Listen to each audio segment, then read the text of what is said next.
Bonjour mesdames et messieurs, ici Léon Weinstein au micro, depuis la ville de Los Angeles, Californie.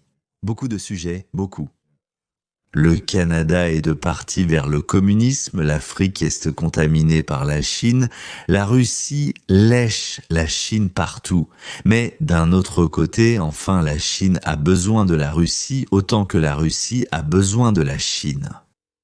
Bien, discutons de tout cela. Mesdames et messieurs, je vous préviens, s'il vous plaît, ne mettez pas de likes au début, avant, si ça vous a plu, alors à la fin. Et ainsi de suite. Et abonnez-vous pour recevoir les notifications. Imaginons que l'idée du président n'était pas d'inviter le Canada comme 51e État. Ils sont trop habitués au socialisme au Canada, c'est pourquoi nous avons peur de les rejoindre. Mais l'idée était de détacher une partie du Canada. Donc l'Alberta et peut-être autre chose en plus.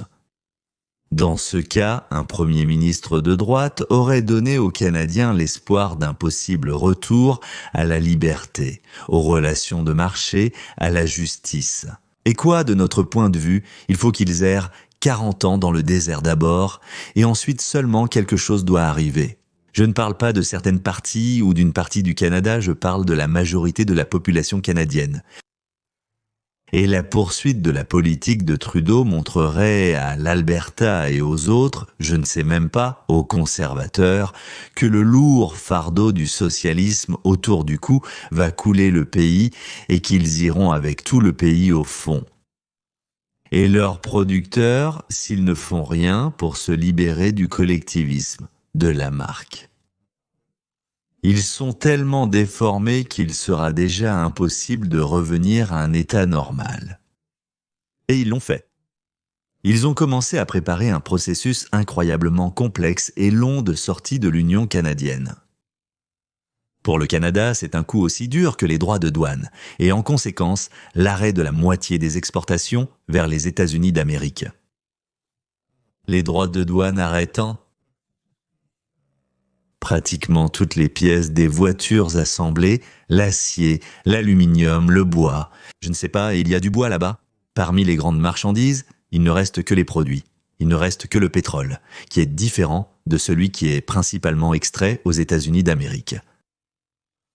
Et la sortie d'une ou deux provinces du Canada, ce n'est pas seulement une réduction du territoire et de la population, c'est le départ des principaux pourvoyeurs. Des producteurs qui contribuaient plus que d'autres à la caisse commune et qui soutenaient les parties du Canada moins productives, moins efficaces.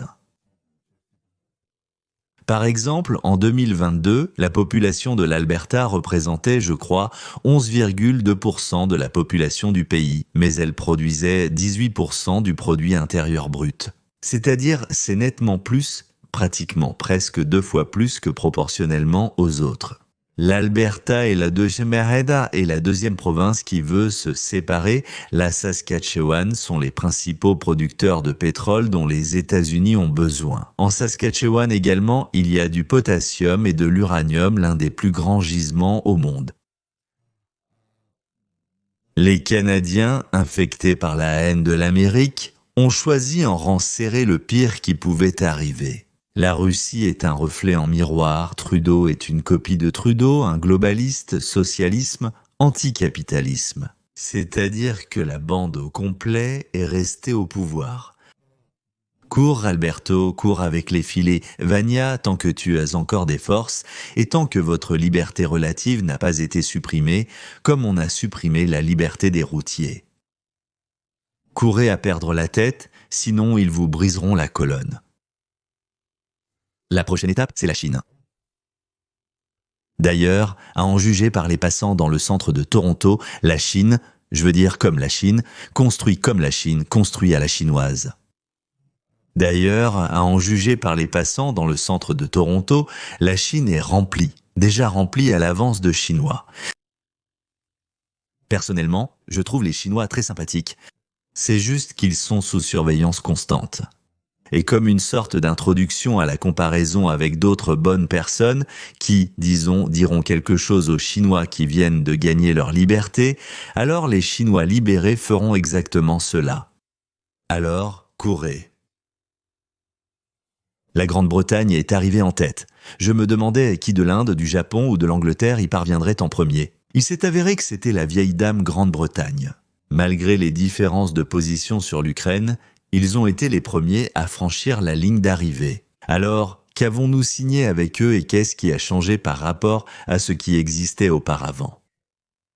La Grande-Bretagne est notre 9e partenaire commercial en termes de chiffre d'affaires et avec eux, nous avons un volume relativement modeste d'environ 12 milliards par an. Mais l'excédent commercial est de notre côté, contrairement à la Chine et au reste de l'Europe, et ainsi de suite. Nous leur vendons pour 12 milliards de plus que ce que nous achetons. Les États-Unis ont maintenu une taxe de base de 10% sur tous les produits britanniques et ont même réduit les droits de douane sur les voitures en britannique par rapport à d'autres pays.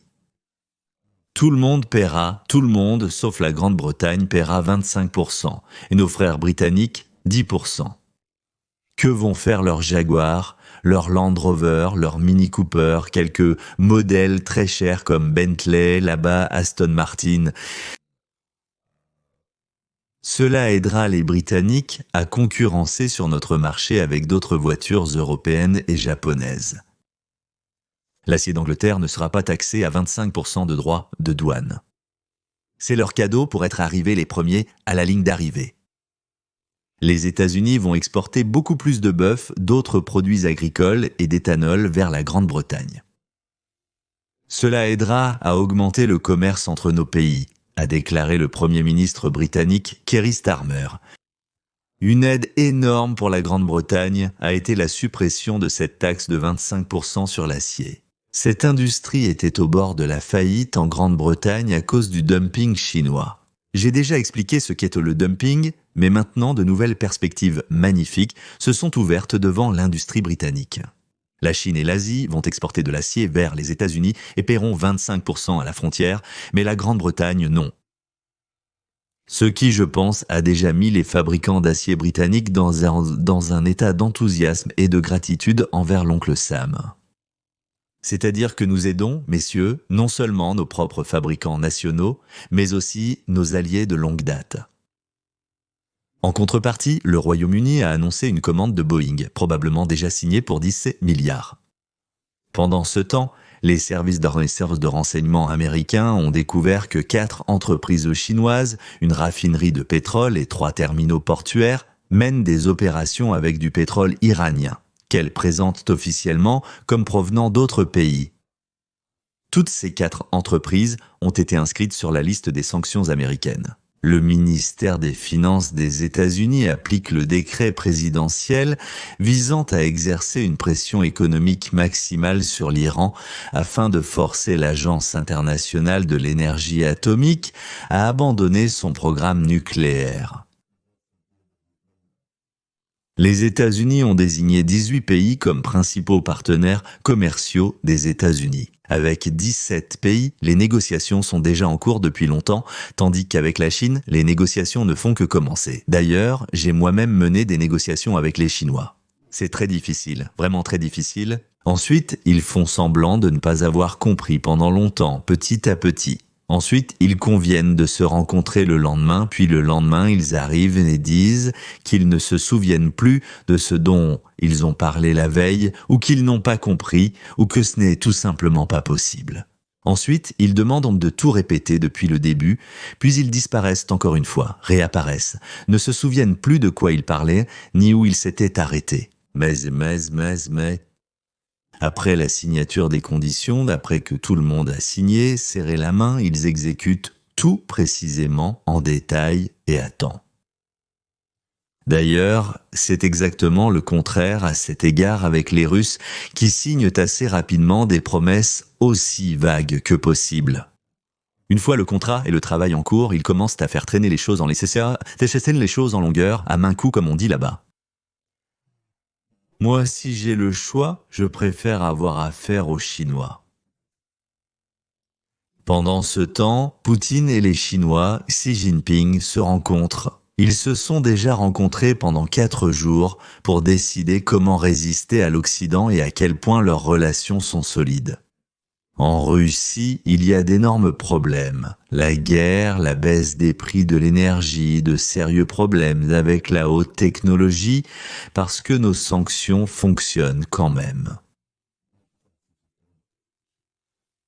La Chine a d'énormes problèmes avec les droits de douane américains et des troubles dans le pays. Ensemble, ils vont décider comment résister à l'Amérique, avec qui ils peuvent coopérer et où il y a des maillons faibles dans la coalition occidentale. Pour la première fois, la Russie participera aux négociations non pas, comme on dit en allemand, en tant que du fille pour tout faire, mais comme un partenaire égal de la Chine. La Russie est devenue aussi nécessaire à la Chine que la Chine l'est à la Russie. Et d'ailleurs, c'est probablement la première fois que la Chine commence à s'inquiéter que la Russie se rapproche trop des États-Unis. En conséquence du renforcement des relations russo-chinoises, les pays européens, en particulier les Pays-Bas et le Danemark, ont appelé à se préparer à un éventuel conflit armé avec la Russie, qui serait soutenu et approvisionné par la Chine. Vice-amiral Piotr Reisnik, si je ne me trompe pas, le chef des forces armées des Pays-Bas a déclaré qu'en fonction de l'évolution du conflit en Ukraine, l'Europe s'attend à ce que Poutine poursuive ses actions agressives.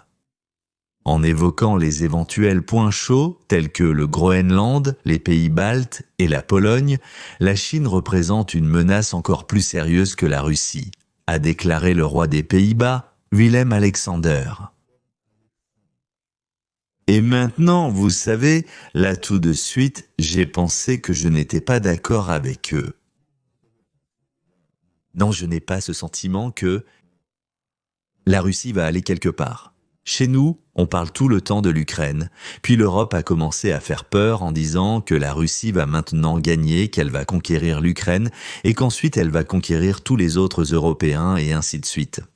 Ici, il y a beaucoup de raisons pour lesquelles cela ne peut pas arriver, pourquoi cela n'arrivera pas, et pourquoi ni la Russie ni la Chine n'ont besoin d'un développement ultérieur des actions militaires. D'accord, nous ne parlons pas de mon avis, mais plutôt de ce qui se passe dans le monde actuellement. Faisons un petit exposé sur l'influence de la Chine en Afrique. Le Ghana est un petit pays africain qui, autrefois, luttait contre un niveau de pauvreté stupéfiant, atteignant 53%. Malgré tout, ils ont surmonté la pauvreté. Et à tel point qu'à la fin de l'année 2019, elle avait été réduite à 7,9%. Ghana a connu un tel succès que la Banque mondiale a même qualifié Ghana d'étoile brillante de l'Afrique. Mais bientôt, tout a changé. L'étoile brillante de l'Afrique s'est retrouvée maudite par deux choses. Premièrement, son propre gouvernement, et deuxièmement, la Chine. La Chine n'a pas seulement détruit l'économie, mais elle a aussi visé les artères vitales du peuple ghanéen, tout cela pour ses propres objectifs égoïstes. Regardez simplement cet extrait avec Nana Kwame Bediaka, le leader d'un parti politique au Ghana, qui critique la Chine. Ce ne sont pas nos compatriotes qui ont détruit notre pays. Nous avons laissé entrer les Chinois et maintenant, il y a des millions de Chinois dans notre pays. Et ils extraient des ressources naturelles jour et nuit. Maintenant, toutes nos eaux sont empoisonnées. Économiquement, le Ghana se trouve dans un état si déplorable que la dette publique du pays a atteint un niveau dangereux de 92,7% du produit intérieur brut à la fin de l'année 2022. C'est beaucoup trop élevé pour un pays en développement qui connaît des difficultés économiques. Le niveau de pauvreté augmente à nouveau et on s'attend à ce qu'il atteigne 34% d'ici 2025. Le premier amour des Africains pour la Chine s'est envolé. Désormais, tous les gouvernements savent que la Chine cherche toujours à asservir tous ses partenaires et débiteurs. La Chine, qui s'est comportée avec sagesse, s'est montrée sage pendant la première décennie de son puissant développement. Elle a décidé qu'elle était déjà devenue, ou était en train de devenir, la maîtresse de la planète. Et ils ont commencé à se comporter d'une manière qu'on ne devrait pas adopter si l'on n'est pas encore le maître. Autrement dit, les États-Unis ont choisi un bon moment pour attaquer. En complément des vidéos quotidiennes, 6 jours en enregistrement et dimanche en direct, la chaîne prépare également des contenus supplémentaires avec une analyse plus approfondie des événements en cours. Ces vidéos supplémentaires seront réalisées pour les sponsors de la chaîne. Vous pouvez devenir sponsor en suivant le lien dans la description et en payant 4 $ ou l'équivalent de 4 $ par mois. Ou, si vous le souhaitez, vous pouvez payer plus. Nous n'allons pas nous y opposer. Bon, on va se débattre un peu, mais on ne va pas vraiment s'y opposer. Cet argent servira à couvrir les besoins de la chaîne, donc merci d'avance. Un canal Telegram a également été organisé pour les spectateurs russes, pour ainsi dire. Le lien sera en bas. Vous pouvez également le trouver de la même manière, et son objectif est également de 4 $ par mois. Des vidéos supplémentaires seront ajoutées ici.